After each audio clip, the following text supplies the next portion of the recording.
Hello, welcome to 8.9 News. I'm Ffinlo Costain. A new report from A Bigger Conversation highlights the unique needs and perspectives of agroecological farmers when it comes to agricultural technologies.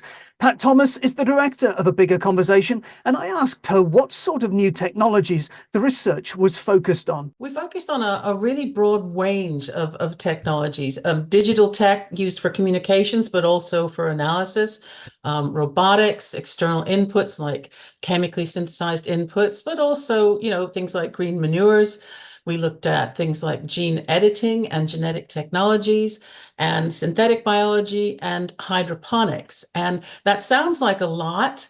But at heart, I think with the exception of genetic technologies, most of these things revolve around digital technology and artificial intelligence that are used to analyze and provide advice to farmers. And they encompass a whole range of technologies, such as technologies that look at crops and water and weather and soil quality and that sort of thing. And most of this, of course, is also attached to a device of some sort, usually a mobile device, which is great if you have a signal in your field, not so great if you don't. So, as you say, quite a range of technologies there, but in general terms, what did the farmers you spoke to think about these technologies? Well, I think we were very clear from the beginning that agroecology is a very different approach to farming. It's a whole systems approach, it's a values-based approach.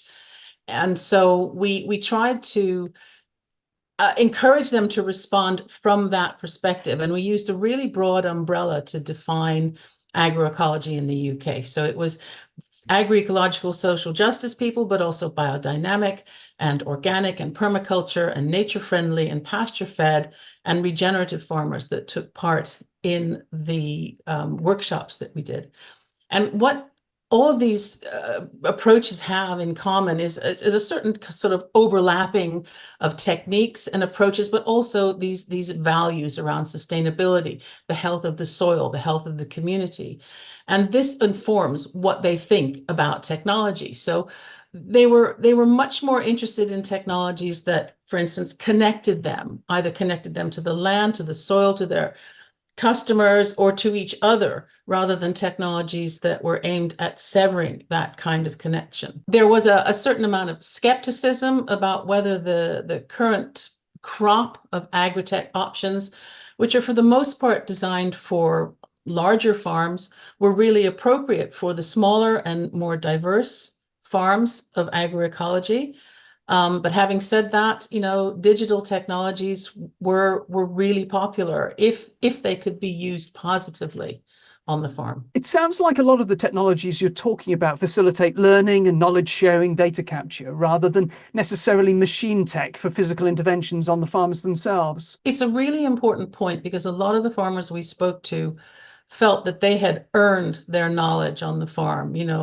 Some of them had been in farming families for years. Some of them had changed professions and worked hard to become agroecological farmers. And the idea that a machine would come in and simply make the decisions for you on your unique farm was really anathema to most of them. So they were looking for something that supported the knowledge that they had and helped them be more effective, rather than something that was coming in and doing the job for them. Now, the Agroecological Intelligence Report is a fascinating read, but can you tell me a bit more about the background to the report and how you carried out the research? So I don't think it was one thing, it was several things. It's like that old chestnut about how to boil a frog. There have been a number of bits and pieces of government policy and international discussion that have come into play. So there was the FAO sustainability strategy, for instance, that talked about agroecology as an entry door for agritech to the rest of the farming world. And we've seen some of this stuff coming through in the UK's innovation and industrial strategies, which talk about blurring the lines between the biological and the technological. And in fact, a lot of government policy, you can start to see that thread appearing now. And it was also a response to some extent to the National Food Strategy, which a lot of people don't realize was pretty damning about agroecology. It talked about it as a potentially unrealistic but interesting way of farming that would sit alongside higher yielding techno farms in the future. And to us, that was a very strange thing to say because most people believe that agroecology is the way forward. It's a whole systems approach that can produce sustainability now and in the future. But we've also seen the same thing happen with UKRI and the grants that are going out around technology. A lot of these are kind of aimed at producing more, market values. We need to produce more and sell it cheaper.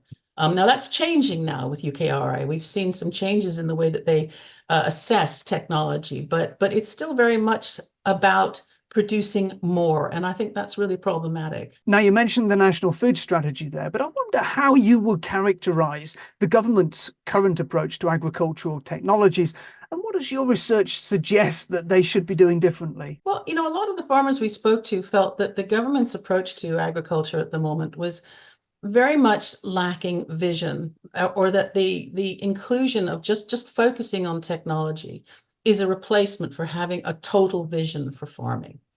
And the government's approach is very much about farming being a driver for the economy. So it's not looking at farming as a whole system, not even as a provider of food. And we've seen some of these arguments come up recently, but as a driver of an economy. And the economy that they want farming to drive is a knowledge economy. It's one where we trade in ideas and patents and things like that. And so it's very far removed from the day-to-day reality of what most farmers want to do with their farms. And I think that's a very limiting approach. We've seen and read in the background of our report, lots of observers talking about the inability these days of innovation to deliver the kind of public benefits it did in the early days of transistors and things like that. It's slowing down.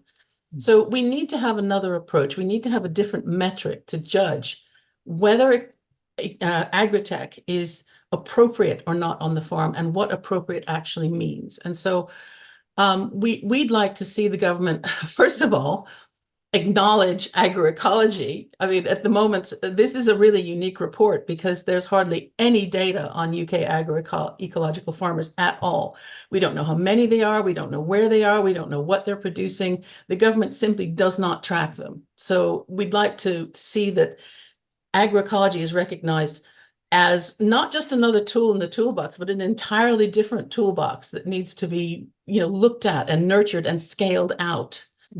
A lot of the farmers we spoke to were particularly concerned that rather than putting new tech into the farm, let's improve what's working already, because a lot of things could be more efficient. The eternal polytunnel debate, if we had a more efficient polytunnel, that would do a lot around waste and production and things like that.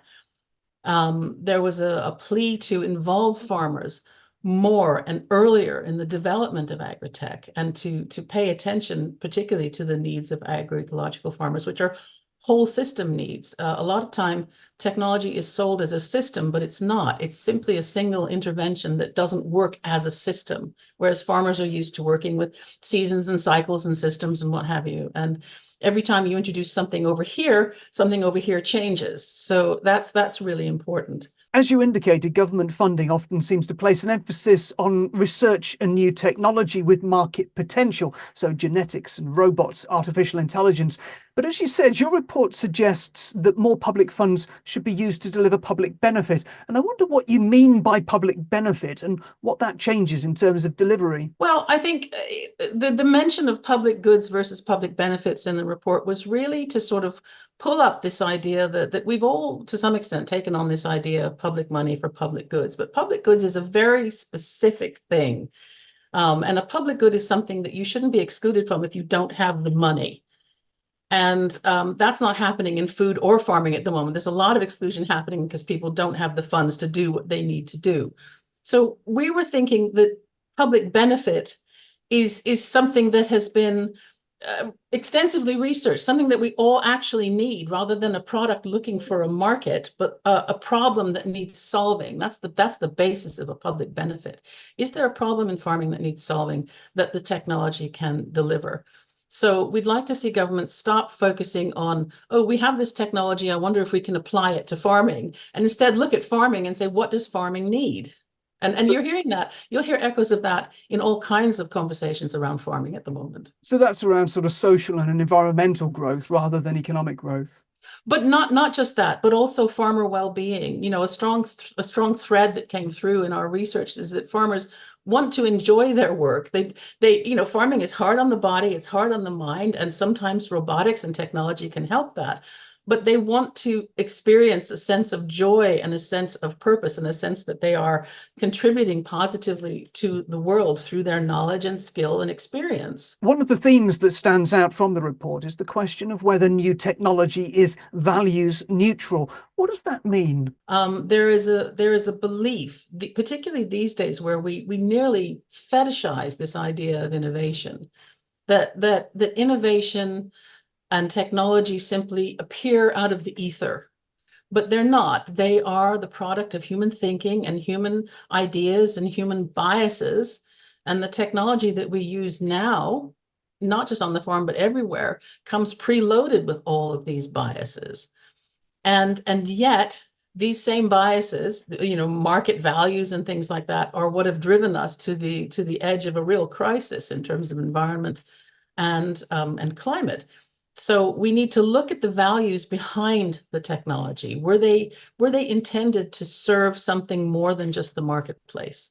And that is why one of the reasons why we propose a center of excellence, if you like, around technology that can be looking at technology in the round as opposed to simply a single solution for a single problem. And that could go some way towards actually creating technology that is appropriate for an agroecological future and that enhances farmers' experience and the food that we eat without necessarily doing more damage. Now, you mentioned at the top of this interview the range of technologies that you were looking at, and there was quite a variety around information tech and knowledge sharing, but there was also the genetics element. And I wonder what farmers were generally thinking about genetic modification and engineering. It was interesting. There were two technologies that caused real lively debates throughout our workshops. One was hydroponics and whether anything grown without soil could be considered agroecological.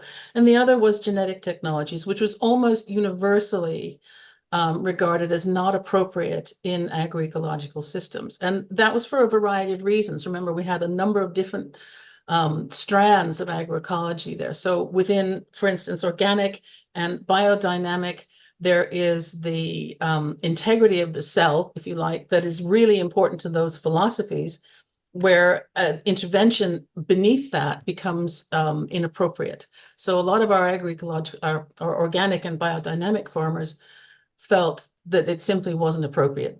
End of story. Others were more concerned about things like corporate capture and monopolization, and we're suspicious of the big sell, which is that it's all good and there's no downside. And that came through very strongly with genetic technologies, but actually it was a thread that ran through all of the technologies, which was, where's the realistic assessment of what we're taking on here? That was Pat Thomas from A Bigger Conversation. More news on our website, 8.9.com. That's all for now. We're back soon. Thanks for watching.